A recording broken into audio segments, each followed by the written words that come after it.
дуруд мегӯем ба шумо тамошобинони азизи телевизиони сайёҳӣ ва ҳунарҳои мардумӣ. Нашри махсуси барномаи хатсайрро аз доираи баргузории экспедитсияи сайёҳат ба қалби Авроосиё 2025 пешниҳоди шумо менамоем. Ва ин чорабинии муҳими сайёҳиву фарҳангӣ, иқтисодиву иҷтимоӣ оғоз мегардад аз қалби Аврупо, яъне аз маҷмӯаи Веденха ё худ намоишгоҳи дастовардҳои хоҷагии халқ, ки воқеъ аст дар шаҳри Москваи Федератсияи Русия. Ва аз ана ҳамин нуқта оғози хатсайри мо шурӯъ мегардад. Моро тӯли барнома ҳамроҳ бошед, ҳатман ки ҷолиб хоҳад буд.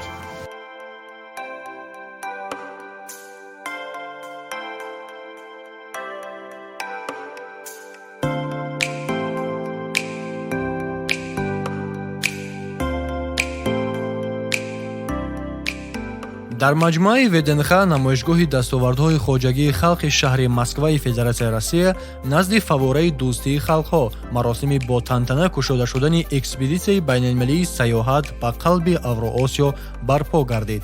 Сараввал директори генералии ташкилоти мустақили ғайритиҷоратии Маркази байналмилалии ҳамгироии минтақавӣ Ислом Назаралиев ҳозиринро бо оғози экспедитсия табрик намуда, шиори онро «Биомӯз, эътимод бикун, дӯстӣ намо, бисоз» муаррифӣ намуд. дар давоми 51 рӯз ҳайати экспедитсия бо тай кардани 8000 километр ба зиёда аз 30 шаҳрҳои Федератсияи Россия, ҷумҳуриҳои Тоҷикистон, Қазоқистон, Ӯзбекистон ва Қирғизистон сафар мекунанд, ки дар онҳо бештар аз 150 бизнес форумҳо, ҷаласаҳои илмӣ, чорабиниҳои фарҳангӣ ва маърифатӣ ҷиҳати ташаккули робитаҳои нав, таҳкими фазои ягонаи таърихиву фарҳангӣ ва фароҳам овардани заминаи ҳамкориҳои устувор дар Осиёи Марказӣ баргузор мешавад. гуфта шуд, ки ҷониби Тоҷикистон дар ташкилу баргузории экспедитсияи мазкур нақши созгор дорад ва яке аз саҳмдорони муҳим мебошад.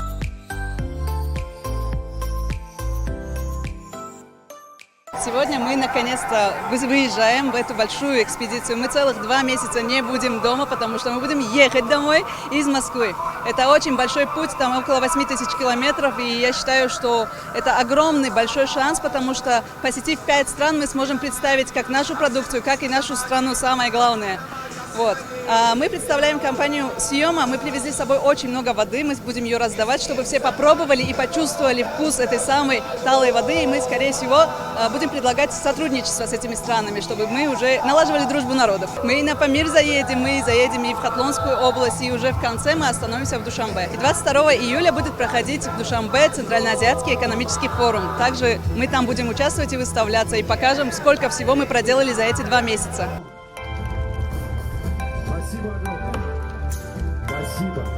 Спасибо президенту.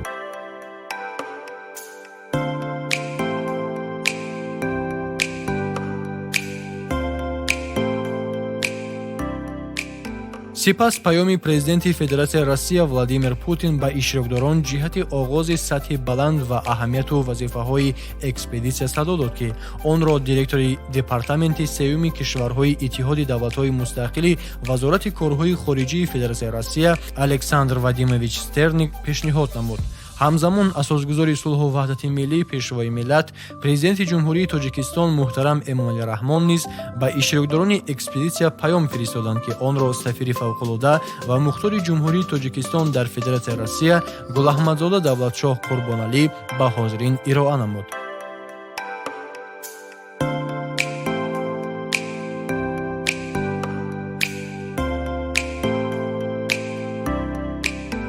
дар идома муовини якуми раиси кумитаи шӯрои Федератсия оид ба буҷет ва бозорҳои молиявӣ Сергей Николаевич Рябухин аз ҷониби раиси шӯрои Федератсияи Маҷлиси федералии Федератсияи Россия Валентина Матвиенко суханронӣ кард.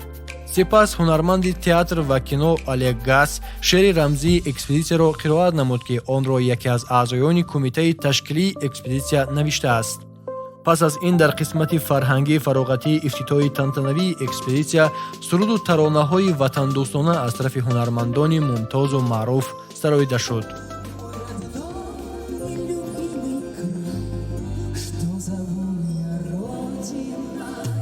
Я гитару настрою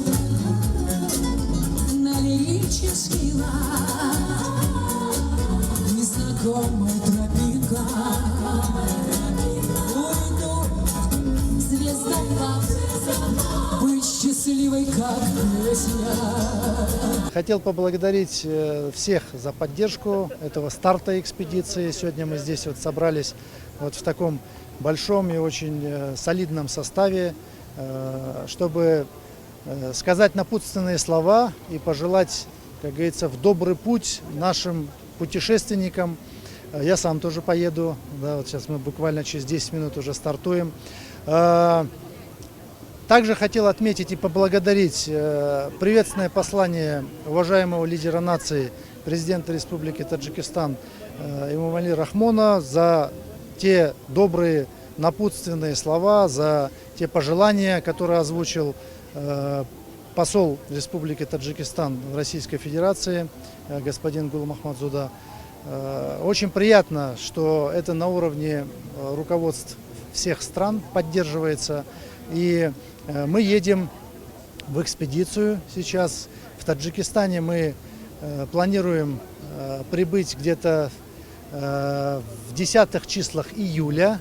Да, а 22 числа уже будет, вот видите, у нас автомобили, да, стартуют 22 числа. У нас будет проводиться, значит, при поддержке, с поддержкой и руководства Республики Таджикистан и мэрии города Душанбе первый Центральноазиатский международный экономический форум. Я уверен, что эта площадка, как первый проект, она даст много интересных идей, много хороших проектов, которые гости приедут обсудить. Что-то обязательно интересное из этого получится в плане бизнеса. Вот. Мы будем ехать по территории, значит, России, Казахстана, Киргизстана, Узбекистана и приедем в Таджикистан, и 22 числа наиболее интересные мероприятия, которые мы вот по этим городам увидим, обсудим, значит, идеи, которые будут в рамках этого путешествия, мы как раз-таки внесем в повестку и Центральноазиатского международного экономического форума в Душанбе. Вот, поэтому тут как и студенты у нас в оргкомитете, и волонтеры, и преподаватели, и ученые, и предприниматели, и журналисты, и блогеры. В общем, все те, кто откликнулся, мы всех пригласили в эту экспедицию, в том числе и компании из Республики Таджикистан. Вот поддержали вот несколько компаний, там и Авеста Групп, и компании, которые Сиома в группе тоже, и, значит, Арвис и так далее. Поэтому тут от каждой страны есть тут пул компаний. Вот от Узбекистана, там Ускатон, и Киргизстана, и Казахстана очень много компаний, которые подъезжали. Ну, из России, понятно. Вот, так что мы все вместе едем. Это караван дружбы, который приедет в Таджикистан. Будет много знакомств, будет много новых идей, будет много событий. Я всех приглашаю и ждите нас, мы скоро приедем.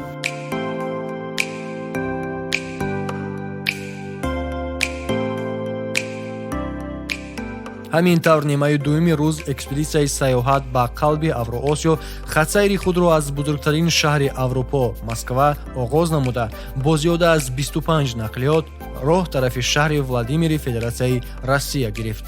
ёдовар мешавем ки экспедитсияи мазкур рӯзи 22 июли соли равон бо баргузории нахустин форуми байналмилалии иқтисодии Осиёи Марказӣ дар пойтахти ҷумҳурии Тоҷикистон шаҳри Душанбе ҷамъбаст мегардад.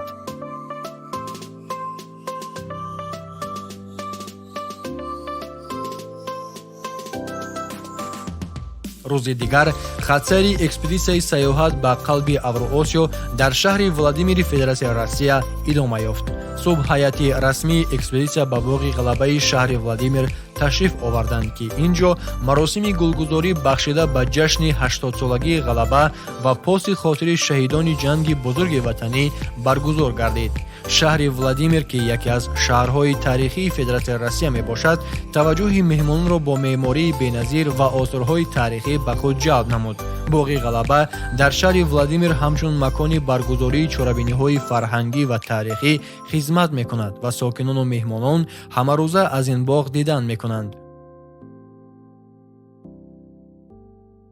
Сам проект «Путешествие в сердце Евразии» является изумительным, прекрасным. Я понимаю, что нашлись единомышленники, которые приняли решение из 5 государств Российской Федерации, Казахстана, Киргизии, Узбекистана и Таджикистана, приняли решение его создать. И сегодня эта делегация прибыла в прекрасный город Владимир. Владимир Владимирович Путин, президент Российской Федерации, отметил, что этот проект путешествия в сердце Евразии является подлинным народной дипломатией. Почему? Потому что в нем принимают участие научные деятели, работники культуры, представители деловых и молодежных направлений. Дружба народов – это всегда была превыше всего. Прекрасный город Владимир на сегодняшний день – это город трудовой славы. И сегодня мы возложили цветы к вечному огню, преклонились перед теми жителями, которые погибли во время Великой Отечественной войны. В то время, в 1941-1945 годах, был Советский Союз, и все республики, все национальности, которые проживали в то время на территории Советского Союза, приняли участие в освобождении нашей страны. В то время Советского Союза не щадили своей крови, своей жизни для достижения победы. И приятно отметить, что вы сегодня здесь, в год празднования 80-летия победы в Великой Отечественной войне. И ваш президент также принимал участие 9 мая на Красной площади, отмечая эту победу. Я хочу участникам всей этой экспедиции пожелать только доброго пути, ярких, прекрасных впечатлений в добрый путь.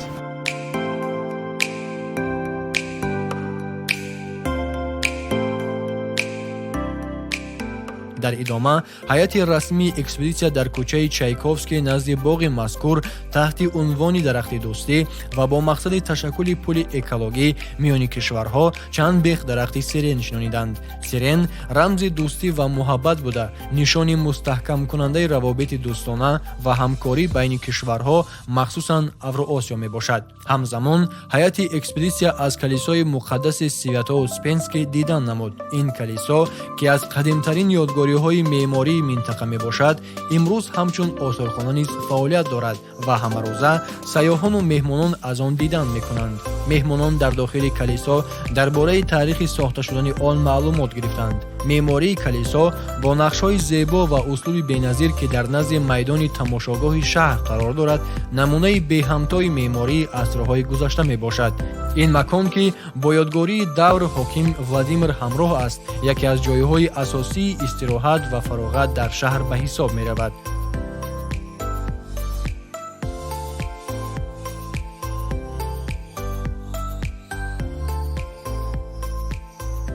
мо пеш аз оғози ҳамин экспедитсия 2 рӯз пешакӣ омада будем, аз шаҳри Москва дидан намудем. дар ҳақиқат барои ман ҷолиб буд, чун ман бори аввал буд ба Федератсияи Русия омадам. аз шаҳри Москваам бисёр ҷойҳое ки надида будам, аз онҳо дидан намудем ва имрӯз бошад тибқи ҳамин нақшаи экспедитсия мо шаҳри Владимирро тамошо кардем. ногуфта намонад, Владимир яке аз шаҳрҳои қадима ва таърихии ана ҳамин Федератсияи Русия ба шумор меравад ва ҳар ҷое ки мо рафтем унҷо ба худ як қиссаи ҷолиби худа дошт ва хусусан мо аз ана ҳамин калисо дидан намудем, ки калисоро ҳозир ҳамчун як осорхона истифода мебаранд. умед дорам, ки дигар шаҳрҳо низ барои мо ҷолиб мешавад ва наворҳомонам манзури бинандагони хеш мекард.